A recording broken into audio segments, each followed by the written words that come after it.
Voilà les gars, j'espère que vous allez bien.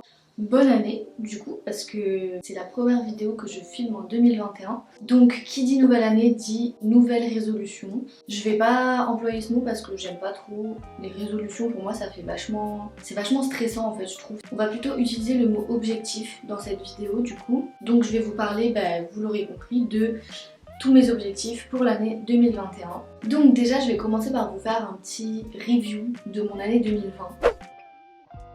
Donc clairement en 2020 j'avais pas prévu d'objectifs en particulier pour l'année. Je sais pas si c'est parce que j'avais oublié ou si c'est parce que j'en ressentais tout simplement pas le besoin. Je m'étais juste dit de faire un peu plus de sport et de manger assez sainement. Ça a été le cas. Franchement je pense que 2020 ça a été une des années où j'ai fait le plus de sport. Et franchement j'en suis assez fière parce que c'était pas facile. Mais avec les confinements en fait, vu que clairement j'avais rien d'autre à faire, voilà, je me suis mise au sport. Et du coup c'est pour ça que pour 2021 je me suis fixée comme objectif du coup de faire une liste de buts qui n'étaient pas contraignants, qui n'étaient pas, comment dire, qui allaient pas me frustrer, mais qui allaient justement m'aider à plutôt m'améliorer, devenir un peu une meilleure version de moi-même, tout ça. Voilà, des petites choses que j'allais juste introduire dans mon quotidien, mais qui n'allaient pas changer ma façon d'être ou mon style de vie. Restez bien jusqu'à la fin, je vais vous donner des petits conseils et des astuces pour tenir vos résolutions jusqu'à la fin de l'année parce que c'est pas facile. Et si la vidéo vous a plu, n'hésitez pas à vous abonner à ma chaîne et à mettre un petit j'aime, ça me fait plaisir. Et dites-moi aussi dans les commentaires les objectifs que vous vous êtes fixés pour cette année 2021 et ceux que vous avez réussi à tenir en 2020 si vous en aviez fait. Parce que voilà, vous pouvez être fiers. Vous pouvez aussi me suivre sur Instagram, je vous le mettrai juste par là, je pense. Voilà. Donc on va commencer tout de suite. Donc déjà j'ai formulé mes objectifs en 4 catégories. Donc juste pour vous prévenir, vous pouvez très bien adapter ces objectifs. Pour votre personne, c'est des objectifs qui sont assez universels et voilà, vous pourrez très bien vous identifier dedans ou les adapter en fonction de votre vie, il n'y a pas de problème. La première catégorie, c'est la vie pratique, c'est-à-dire des choses assez concrètes. Et du coup, mon premier objectif dans cette catégorie-là, c'est de sortir plus de contenu sur YouTube et sur Instagram. Pour moi, c'est vraiment des choses qui me tiennent à cœur parce que déjà c'est un peu ma passion, parce que voilà, enfin surtout sortir des vidéos YouTube, parce que j'adore faire du montage, j'adore trouver du nouveau type de contenu à faire. Et c'est vrai que là par exemple, j'ai pris une semaine de pause dans mes montages, j'ai pas tourné de vidéo la semaine dernière, et je me suis sentie vide, enfin franchement j'avais l'impression de m'ennuyer limite alors que j'avais plein de choses à faire quand même, mais enfin voilà. Après c'est vrai qu'indirectement YouTube et Instagram ça touche quand même pas mal à mon domaine d'études et mon milieu professionnel parce que voilà, je fais des études dans la communication et c'est des choses que je suis obligée de pratiquer tous les jours, donc forcément ça m'aide aussi de m'améliorer dans ce domaine-là et de pratiquer plus parce que comme ça va m'améliorer aussi dans mon job et dans mes études, donc voilà, c'est toujours cool. Et par là vous pouvez très bien vous fixer cet objectif-là par rapport à votre domaine professionnel ou à vos études à vous, plus pratiquer, être beaucoup plus régulier, c'est quelque chose qui marche toujours en fait. Ensuite, en rapport avec cette première intention, du coup, c'est de m'acheter également mon iPad. Donc je vous en avais déjà parlé dans ma wishlist de Noël, mais cette année 2021, là ça fait 2 ans que je veux m'acheter un iPad Pro, que ce soit pour les cours, pour mon job et pour ma vie personnelle, même pour mon montage, etc. J'en ai vraiment besoin et envie en même temps, donc voilà. Ensuite, la deuxième catégorie, c'est celle qui touche à ma santé physique. Par là, j'ai comme objectif de manger plus sainement. Enfin, pas manger sainement, mais manger, disons, plutôt équilibré. Pas manger des légumes tous les jours, me priver, ne plus manger de fast-food, etc. Mais voilà, plus contrôler ce que je mange, pas manger des tartines de Nutella à 3h de l'après-midi, voilà. Genre des trucs assez quand même sains et qui me font quand même plaisir. Ensuite, être moins sur mon téléphone et sur mes réseaux sociaux. Alors c'est complètement contradictoire avec la résolution de sortir plus de contenu, etc. Mais voilà, limiter mon temps sur les réseaux sociaux et mon téléphone. Malheureusement, comme je vous l'ai dit, je suis dans un domaine qui me demande quand même d'être assez présente sur mon téléphone, mon ordi. Mais limiter ce temps, surtout sur mon téléphone, parce que mon ordi, je m'en sers vraiment de manière utile, alors que mon téléphone, dès que je m'ennuie, je vais sur mon téléphone, je vais sur mes réseaux sociaux et je scrolle et je fais rien, c'est pas productif, ça m'apporte rien, ça me fait perdre du temps, enfin franchement c'est inutile. Ça a des conséquences en fait sur mon sommeil, sur ma santé physique, donc franchement c'est pas ouf. Et du coup par là, pour remplacer un peu cette addiction aux réseaux sociaux et au téléphone, j'ai trouvé comme moyen de me mettre à lire et à écouter des podcasts. Alors je lis déjà, mais je lis vraiment très peu.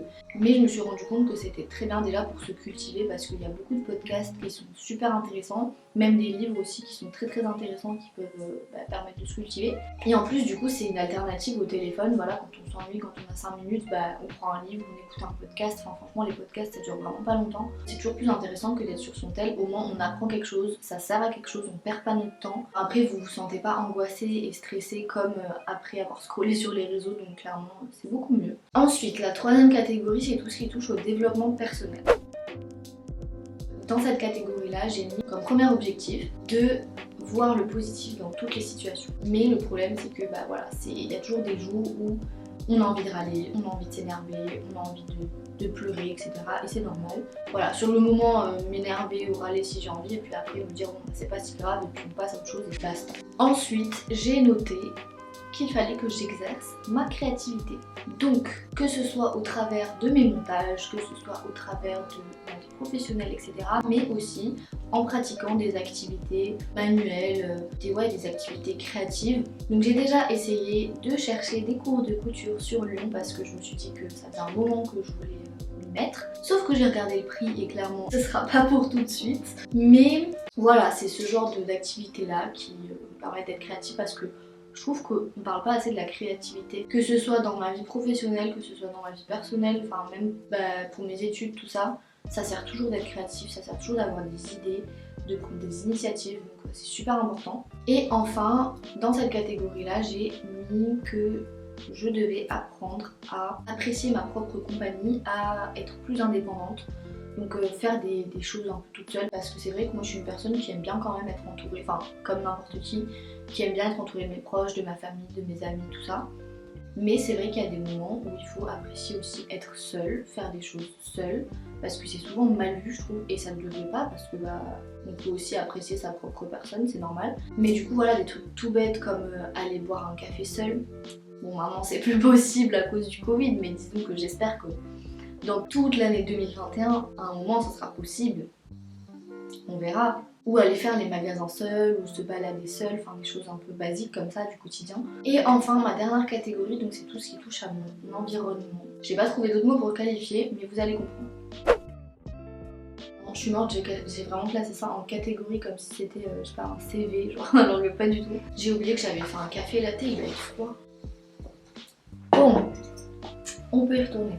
Et du coup dans cette catégorie là j'ai mis comme objectif de donner plus aux autres, de leur faire plaisir, de les rendre heureux. Rien que je sais pas, faire un sourire ou être agréable, être gentil, être poli.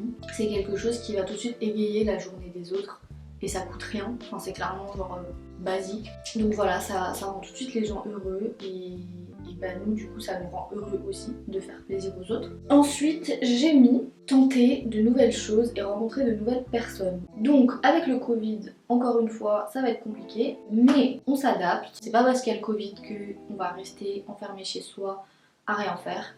Clairement si, mais voilà, il y a toujours un moyen de faire de nouvelles choses et de rencontrer de nouvelles personnes. C'est super important en fait, la nouveauté, le changement. Enfin moi personnellement j'ai toujours été habituée à déménager, à changer de vie. Genre ça m'est arrivé vraiment plusieurs fois dans ma vie, mais vraiment de manière radicale. Genre j'avais très peu de repères et donc à chaque fois ça m'a pas forcément dérangée. J'ai un peu angoissé par exemple la veille en me disant oh là là je vais changer de vie et tout, ça fait quand même bizarre, etc. Mais au final avec du recul après que ce soit passé, je me suis toujours rendu compte que c'était super cool, que j'allais rencontrer de nouvelles personnes, que j'avais une nouvelle vie, que j'avais un nouvel environnement. Et enfin donc, mon dernier objectif dans cette catégorie-là et mon dernier objectif tout court. Dans cet objectif-là, il y a deux petits objectifs, je vais vous expliquer. Donc déjà, c'est de clairement m'en foutre du regard des autres et avoir un peu plus confiance en moi. Alors déjà tout de suite je vous arrête, par contre c'est pas du tout un but ou une finalité, avoir confiance en soi et s'en foutre du regard des autres.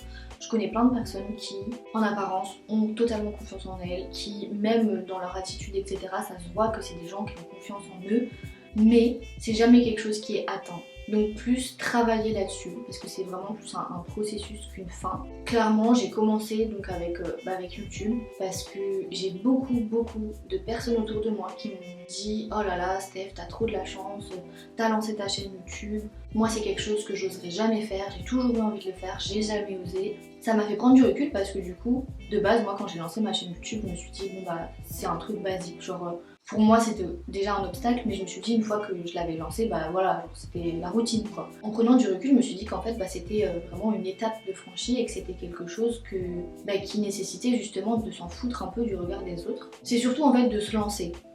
Quand vous voulez faire un truc et que vous vous dites non mais j'ai peur quand même du regard que les gens vont porter sur ce que je vais faire, lancez-vous. Enfin franchement vraiment on s'en fout, vous vous lancez. Si vous aimez ce que vous faites, si ça n'a pas de conséquences négatives sur les autres bien évidemment, vous le faites. Et vous verrez qu'une fois que vous l'avez commencé, bah automatiquement vous verrez que ça vous plaît tellement que le reste vous vous en foutez complètement.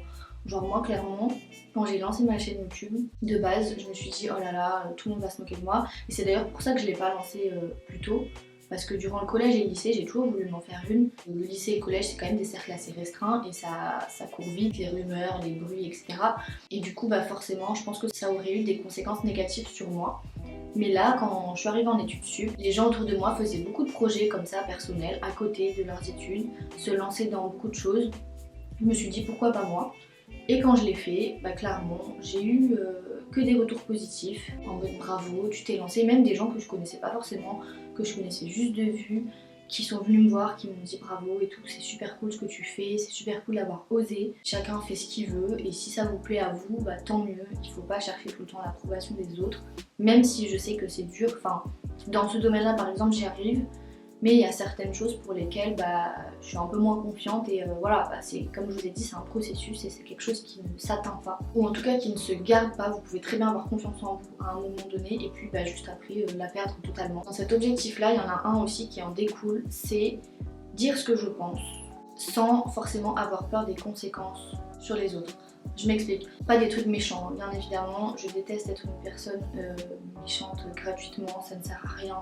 Mais ce que je veux dire par là, c'est oser dire non. Quand il y a quelqu'un en face de vous qui ne vous respecte pas, qui dit des choses qui ne sont pas en accord avec ce que vous pensez, vous avez le droit de vous exprimer, vous avez le droit de dire ce que vous pensez vous et de vous affirmer en fait, c'est juste normal. Et du coup voilà, pour moi en fait, j'ai toujours l'habitude de voir le côté positif dans chaque personne, mais il y a des gens, on ne peut rien y faire. Ils seront méchants, ils seront hautains, ils seront... voilà, il y a toujours des gens comme ça et voilà, on ne peut pas aimer tout le monde, on ne peut pas être ami avec tout le monde et il faut le comprendre. Et ça c'est quelque chose que même moi j'ai du mal à comprendre et c'est pour ça du coup que j'ai cet objectif là en 2021, c'est voilà d'arrêter de toujours voir le côté positif des gens parce qu'il y a des fois où ça ne matche pas, c'est comme ça, c'est pas possible. Et voilà, ne pas se laisser faire en fait, c'est surtout ça, ne pas juste parce que vous êtes une bonne personne, laisser tout passer et ne rien dire, voilà, c'est ça surtout l'objectif parce que clairement c'est la définition de ma personne, c'est être trop gentil. Quand vous voyez que ça ne matche pas, qu'il n'y a rien à faire, vous laissez tomber et vous vous éloignez au plus possible des personnes toxiques et des personnes négatives parce qu'au final c'est vous qui êtes impacté par leur comportement et ça vraiment en 2021 on n'en veut plus. Donc voilà, ça c'était pour mes objectifs personnels, donc je pense que vous êtes quand même reconnus dans certains parce que voilà c'est quand même assez général. Et du coup comme conseil je pourrais vous donner de surtout relire vos objectifs, les avoir vraiment toujours à portée de main ou sous vos yeux, donc vous pouvez très bien les imprimer, les mettre en fond d'écran, faire un vision board aussi, donc un petit visuel avec des petites photos, des petits textes qui symbolisent un peu vos objectifs de l'année et les mettre voilà, en fond d'écran, les imprimer, mettre des post-it, voilà. Donc surtout voilà, prendre des petites résolutions que vous pourrez aussi introduire dans votre routine et qui ne sont pas trop compliquées à adopter. Donc par là voilà, il faut qu'elles soient vraiment réalistes et qu'elles soient adaptées à votre personne. Que ce soit pas par exemple, voilà, j'ai vu sur Instagram que telle fille avait le corps parfait. Du coup c'est mon but, en 2021 je veux avoir ce corps là. Non, ça ne marche pas comme ça, déjà chacun a son propre corps. Et le but voilà c'est que vous vous sentiez bien dans votre corps et pas que vous ayez tel corps de telle fille. Enfin, ça changera rien, enfin vous y arriverez pas de toute façon. Ça va vous frustrer, surtout si comme moi vous n'avez pas l'habitude d'être un très grand sportif ou une très grande sportive. Donc clairement ça ne sert à rien. Et surtout ne pas vous contraindre, ne pas instaurer de privation. Donc voilà, le but c'est de tenir sur la durée, d'introduire progressivement l'objectif dans votre routine, c'est super important. Et ensuite le dernier conseil que je peux vous donner c'est de vous organiser, c'est-à-dire que voilà, pour les objectifs par exemple un peu plus concrets, vous pouvez faire un planning, des choses comme ça toutes bêtes mais qui vous permettent de visualiser un peu l'année et de pas tout mettre par exemple en janvier parce que bah voilà, ça va encore une fois vous dégoûter. Donc vraiment étaler sur toute l'année, c'est super important aussi. Donc voilà, j'espère que cette vidéo vous aura plu, que ça vous aura aidé, que ça vous aura motivé pour cette année 2021, que vous aurez aussi eu des idées par rapport à mes objectifs et aux vôtres. Donc voilà, sur ce, je vous dis à la semaine prochaine pour une nouvelle vidéo et je vous fais plein de bisous. Salut! Sunshine, you're so beautiful.